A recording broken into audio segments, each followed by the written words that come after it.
Dante's Purgatorio, Canto 6. Dante's Inquiry on Prayers for the Dead. Sordello, Italy. Whene'er is broken up the game of Zara, he who has lost remains behind despondent, the throes repeating and in sadness learns. The people with the other all depart. One goes in front, and one behind doth pluck him, and at his side one brings himself to mind. He pauses not, and this and that one hears. They crowd no more to whom his hand he stretches, and from the throng he thus defends himself. Even such was I in that dense multitude, turning to them this way and that my face, and, promising, I freed myself therefrom. There was the Aretine, who from the arms untamed of Gindetaco had his death, and he who fleeing from pursuit was drowned. There was imploring with his hands outstretched Frederick Novello, and that one of Pisa who made the good Marzucco seem so strong. I saw Count Orso, and the soul divided by hatred and by envy from its body, as it declared, and not for crime committed. Pierre de la Brosse, I say, and here provide while still on earth the Lady of Brabant, so that for this she be of no worse flock. As soon as I was free from all those shades who only prayed that someone else may pray, so as to hasten their becoming holy, began I. It appears thou deniest, O light of mine, expressly in some text, that Orson can bend decree of heaven. And nevertheless these people pray for this.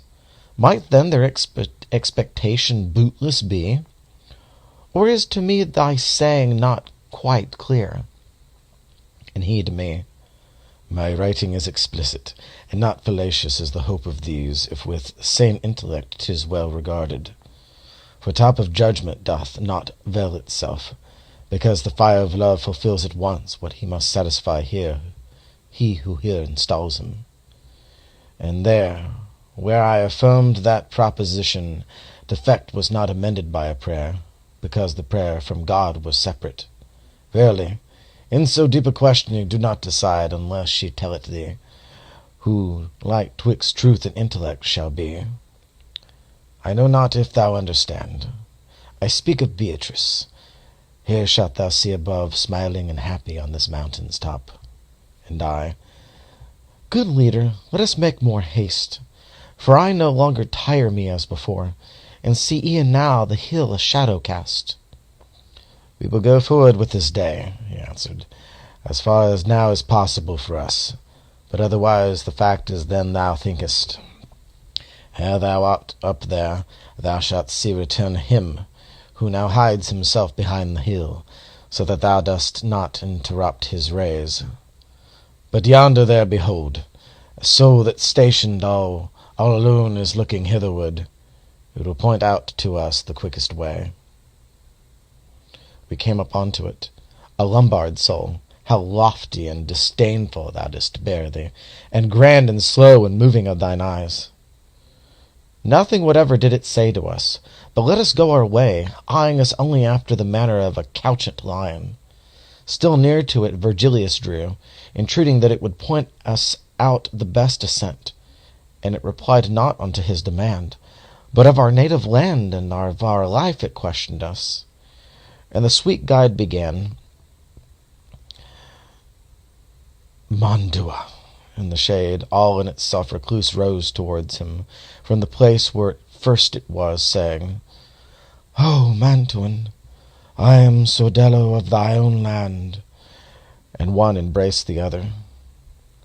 Ah, servile Italy, grief's hostelry, a ship without a pilot in great tempest, no lady thou of provinces, but brothel. That noble soul was so impatient only at the sweet sound of his own native land, to make its citizen glad welcome there. And now within thee are not without war thy living ones, and one doth gnaw the other of those whom one wall and one fosse shut in. Search, wretched one, all round about the shores thy seaboard, and then look within thy bosom, if any part of thee enjoineth peace. What boots it that for these Justinian the bridle mend, if empty be the saddle? Withouten this the shame would be the less. Ah, people, that thou oughtest to be devout, and to let Caesar sit upon the saddle, if well thou hearest what God teacheth thee. Behold how fell this wild beast has become, being no longer by the spur corrected, since thou hast laid thy hand upon the bridle.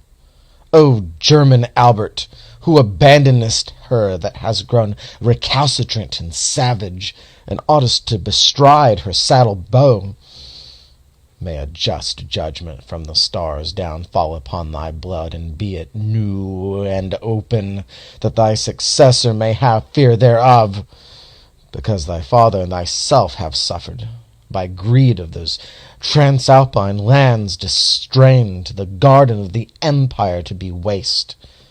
Come and behold Montecchi and Coppeletti and Monaldi and Filipeschi, careless men, those sad already and these doubt depressed. Come, cruel one, come and behold the oppression of thy nobility, and cure their wounds, and shalt thou see how safe is Santa Fiore. Come and behold thy Rome that is lamenting, widowed, alone, and day and night exclaims, My Caesar, why hast thou forsaken me? Come and behold how loving are the people, and the forest no pity moveth thee. Come and be made ashamed of thy renown. And if it lawful be, O Jove supreme, who upon earth for us wast crucified, are thy just eyes averted of the where? Or preparest that in the abyss of thy own counsel for some good thou makest from our perception utterly cut off? For all the towns of Italy are full of tyrants, and becometh a Marcellus each peasant churl who plays the partisan. My Florence, well mayst thou contented be with this discretion, which concerns thee not, thanks to the people who such forethought take. Many at heart have justice, but shoot lowly, that unadvised they come not to the bow, but on their very lips thy people have it. Many refuse to bear the common burden, by thy solicitous people answereth, without being asked, and crieth, I submit. Now be thou joyful, for thou hast good reason.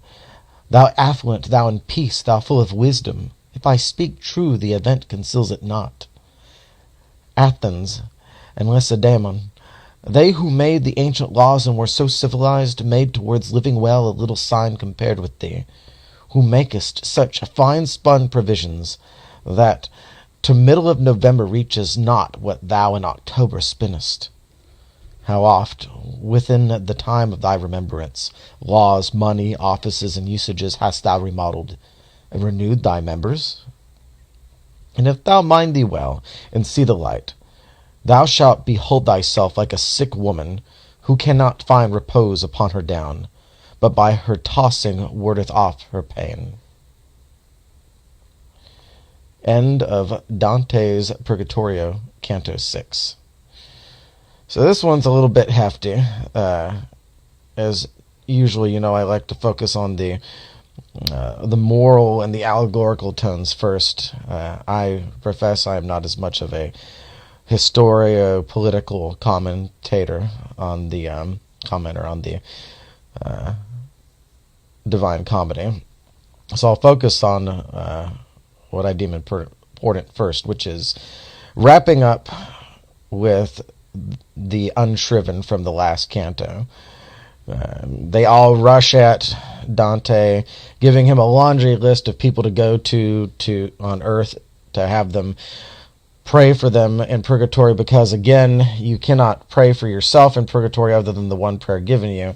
Your time in purgatory is sped up by those on earth praying for you, and this mystifies Dante a little bit. He goes to Virgil and asks him, did you not say in your book, the Aeneid, that heaven doesn't change its mind due to prayers and trying to be forgiven of sins? And here comes a very crucial moment in church teaching on mercy. Virgil responds that high justice is not diminished by the charity of others.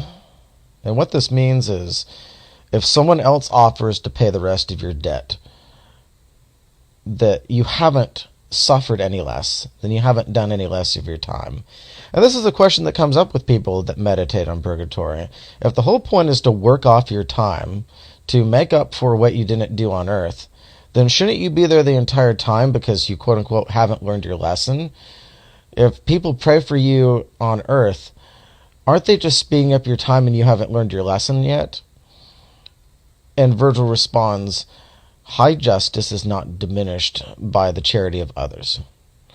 So, justice is rendering to each what is due to them, and ultimately to God what is due to him.